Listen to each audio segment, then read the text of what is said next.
আসসালামু আলাইকুম ওয়া রাহমাতুল্লাহি ওয়া বারাকাতুহু। ঈদ মুবারক, ঈদ মুবারক, ঈদ মুবারক। তাকাব্বালাল্লাহু মিন্না ওয়া মিনকুম। আল্লাহু আকবার, আল্লাহু আকবার। লা ইলাহা ইল্লাল্লাহু আল্লাহু আকবার, আল্লাহু আকবার ওয়া লিল্লাহিল হামদ। আল্লাহু আকবার কাবীরা, আলহামদুলিল্লাহি কাসীরা, সুবহানাল্লাহি বুকরাতা ওয়া আসীলা। সম্মানিত ভাই বোন, ঈদ উল ফিতরের আন্তরিক শুভেচ্ছা সকলকে। মাহে রমজানের সিয়াম সাধনার এক মাস অতিবাহিত হওয়ার পরে আজ ঈদ উল ফিতর। গুনাহ মাফের মহান সওগাত নিয়ে আত্মশুদ্ধি এবং আত্মোপলব্ধি, আত্মজিজ্ঞাসা, আত্মবিকাশ, আত্মোন্নয়নের এই তাকওয়া যেই মহান শিক্ষা সিয়াম আমাদেরকে দিয়েছে, আজ তার একটি মূল্যায়ন চিত্র আমরা দেখতে পাচ্ছি আত্মায়, সমাজে, ঈদগাহে। সর্বত্রই পবিত্রতার এক আবহ বিরাজ করছে। আগামী 11 মাস চলতে হবে এই তাকওয়া নিয়ে, শয়তানের ওয়াসওয়াসা মুক্ত, সর্বোপরি সত্য জিন্দিগিতে অভ্যস্ত হয়ে। ঈদ উল ফিতরের সলাতে যাচ্ছি আমরা, কতিপয় কাজ করা খুবই জরুরি। 1 নম্বর হচ্ছে আজকের এই দিনে প্রথম যেই কাজ সেটা হচ্ছে ফজরের সলাত জামাতে আদায় করা। অন্য দিনের মতোই গোসল সেরে ফেলা। পোশাক যা আছে, নতুন হোক কিংবা পুরাতন, তার মধ্যে সবচেয়ে ভালো যেই পোশাক আমরা সেটা আজকে পরিধান করব, নারী কিংবা পুরুষ সবাই। ঈদগাহে যাওয়ার আগেই আমরা আজকে কিছু না কিছু খেয়ে নিব। বিশেষ করে নবী সাল্লাল্লাহু আলাইহি ওয়াসাল্লাম আজকের এই দিনে বেজোড় সংখ্যায় খেজুর খেতেন। পানি, শরবত, হালকা খাবার যতটুকু সম্ভব, যতটুকু পারা যায় খেয়ে ঈদগাহে রওনা করা।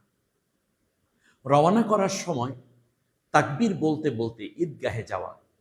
আল্লাহু আকবার, আল্লাহু আকবার, লা ইলাহা ইল্লাল্লাহু আল্লাহু আকবার, আল্লাহু আকবার ওয়ালিল্লাহিল হামদ। এইটা আমরা তাকবীর বলবো। আবার মাঝে মাঝে বলবো আল্লাহু আকবার কাবীরা, আলহামদুলিল্লাহি কাসীরা, সুবহানাল্লাহি বুকরাতা ওয়া আসীলা।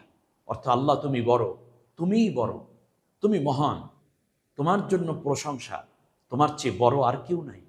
এই শব্দগুলো বলতে বলতে, কিংবা আমরা বলতে পারি লিল্লাহি তাকবীর, আল্লাহু আকবার, এটাও বলতে পারি। অথবা না রহে তাকবীর, আল্লাহু আকবার, এটাও বলতে পারি। জামাতবদ্ধভাবে যাব, স্লোগান দিতে দিতে যাব, আল্লাহর বরত্ব বলতে বলতে যাব, মুখ বন্ধ করে নয়, উচ্চ আওয়াজে বলতে বলতে যাব, সুপ্রশিষিত কণ্ঠে বলতে যাব। এই দিনে রাসূল সাল্লাল্লাহু আলাইহি ওয়াসাল্লাম আরো দোয়া পড়তেন, লা ইলাহা ইল্লাল্লাহু ওয়াহদাহু লা শারীকা লাহু লাহুল মুলকু ওয়া লাহুল হামদু বিয়াদিহিল খায়র ওয়া হুয়া আলা কুল্লি শাইইন কাদির। এই দোয়াটাও আপনারা বেশি বেশি পড়বেন, অন্যকেও পড়ার জন্য উদ্বুদ্ধ করবেন। যে রাস্তা দিয়ে যাব, ফেরার পথে নামাজ শেষে ঈদগাহে নামাজ শেষ করে অন্য পথে ফিরে আসব। কিন্তু রাস্তা যদি একটাই হয়, তাহলে আমরা যাওয়ার সময় রাস্তার ডান পাশ দিয়ে যাব, আসার সময় তার বিপরীত দিক, যেটা ফেরার পথে যেটা ডান দিক অন্যটা হবে, সেই দিক দিয়ে আসব। একই পথে না ফেরা। মহিলারাও জামাতে সামিল হবে। হযরতে আয়েশা রাদিয়াল্লাহু তাআলা আনহা এমন একটি ঈদের দিনে রাসূল সাল্লাল্লাহু আলাইহি ওয়াসাল্লামকে বলল, ইয়া রাসূলুল্লাহ, আমি তো মাহিজ হয়ে গেছি, অ্যাটলিস্ট আমি তো হায়েজ ওলি হয়ে গেছি, মাসিক ঋতু এসে গেছে আমার, আমি এখন কি করব? রাসূল সাল্লাল্লাহু আলাইহি ওয়াসাল্লাম বললেন, তুমি সাজুগুজু করবে, তুমি পোশাক পরিধান করবে এবং খাবে, ঈদের আনন্দ করবে, কিন্তু শুধুমাত্র ঈদের নামাজ পড়বে না। অন্যান্যরা নামাজ পড়বে, তুমি শুধু নামাজ পড়বে না। আর না হলে ঈদের আনন্দ যা আছে সবই তুমি পালন করবে। তাহলে ঋতুবর্তী অবস্থায় রাসূল সাল্লাল্লাহু আলাইহি ওয়াসাল্লাম ঈদগাহে যাওয়ার জন্য আয়েশা রাদিয়াল্লাহু তাআলা আনহাকে এনকারেজ করেছেন, উৎসাহিত করেছেন। আমাদের মা বোনদের জন্য প্রত্যেক ঈদগাহে নামাজের ব্যবস্থা থাকা উচিত। একান্ত প্রয়োজন বা কোনো প্রাকৃতিক সমস্যা না থাকলে, আবহাওয়া ভালো থাকলে ঈদগাহে নামাজ পড়া সুন্নাহ। কিন্তু আমাদের দেশে দেখা যায় যে মসজিদগুলোর ভেতরেই নামাজ হয়, ঈদের সলাত আদায় হয়, কিন্তু না, ঈদগাহে নামাজ পড়া সুন্নত। রাসূল সাল্লাল্লাহু আলাইহি ওয়াসাল্লামের জীবনীতে একবার মাত্র তিনি মসজিদে নববীর ভিতরে ঈদের সালাত আদায় করেছিলেন, বাইরে প্রচুর বৃষ্টি থাকার কারণে। এছাড়া সবসময় নবীজি সাল্লাল্লাহু আলাইহি ওয়াসাল্লাম সাহাবীদেরকে নিয়ে ঈদগাহি নামাজ আদায় করতেন। তো এইরকম পরিবেশ যদি না থাকে তাহলেই কেবল মসজিদে নামাজ হবে, আর না হলে ঈদগাহে নামাজ হওয়াই সুন্নাহ। নামাজের মধ্যে 2 রাকাত নামাজ 6 তাকবীরের সহিত আদায় করতে হয়। কেউ তাকবীর বাড়ালে কোনো অসুবিধা নাই। রাসূল সাল্লাল্লাহু আলাইহি ওয়াসাল্লাম 12 তাকবীর, 16 তাকবীর, 20 তাকবীর পর্যন্ত দিয়েছেন বলে হাদিসে রওয়ায়াত রয়েছে। তাকবীরে তাহরিমা বলার পরে ইমাম সাহেব সানা পড়ে নিবেন, সুবহানাকাল্লাহুম্মা বিহামদিকা ওয়া তাবারাকা ইসমুকা ওয়া তাআলা জাদ্দুকা ওয়া লা ইলাহা গায়রুক ওয়াজহাতু ওয়াজহিয়া লিল্লাযী ফাতারাস সামাওয়াতি ওয়াল আরদা হানিফা ওয়া মা আনা মিনাল মুশরিকিন। এরকম দোয়াগুলো তিনি পড়বেন। পড়ার পরে তিনি 3 বার হাত উঁচু করবেন, আবার আল্লাহু আকবার, হাত ছেড়ে দিবেন, আল্লাহু আকবার, হাত ছেড়ে দিবেন, আল্লাহু আকবার, হাত এবার বেঁধে ফেলবেন। তারপর তিনি ফাতিহা সূরা পড়বেন, তার সাথে সূরা মিলিয়ে রুকু করবেন, সাজদা করবেন, তারপরে আবার দাঁড়িয়ে যাবেন। দাঁড়িয়ে তিনি সূরা ফাতিহা পড়বেন, সূরা ফাতিহার সাথে আরেকটা সূরা মিলাবেন। এরপরে তিনি রুকুতে যাওয়ার আগে আবার অতিরিক্ত 3টা তাকবীর বলবেন, আল্লাহু আকবার, আল্লাহু আকবার, আল্লাহু আকবার, আল্লাহু আকবার। একথা বলে চতুর্থবার, তৃতীয়বারের পরে চতুর্থবার আর তিনি হাত উঁচু করবেন না, আল্লাহু আকবার বলে রুকুতে চলে যাবেন। এরপরে সামি আল্লাহু লিমান হামিদা বলে দাঁড়াবেন, তারপর সাজদা করবেন।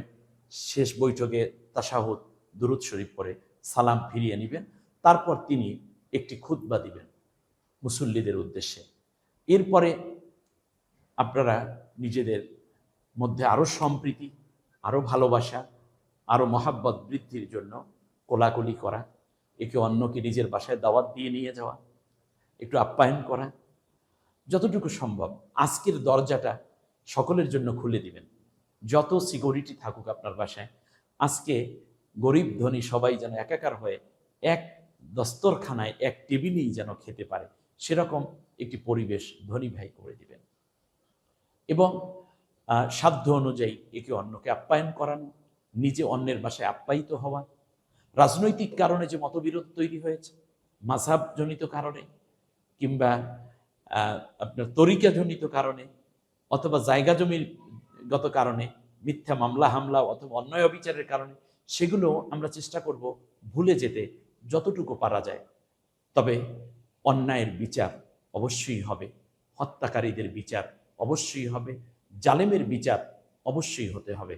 কিন্তু হৃদ্যতার ক্ষেত্রেও যেন আমরা কৃপণতা না করি, সেদিকেও খেয়াল রাখতে হবে। আল্লাহ তাআলা আমাদের সবাইকে কবুল করুন।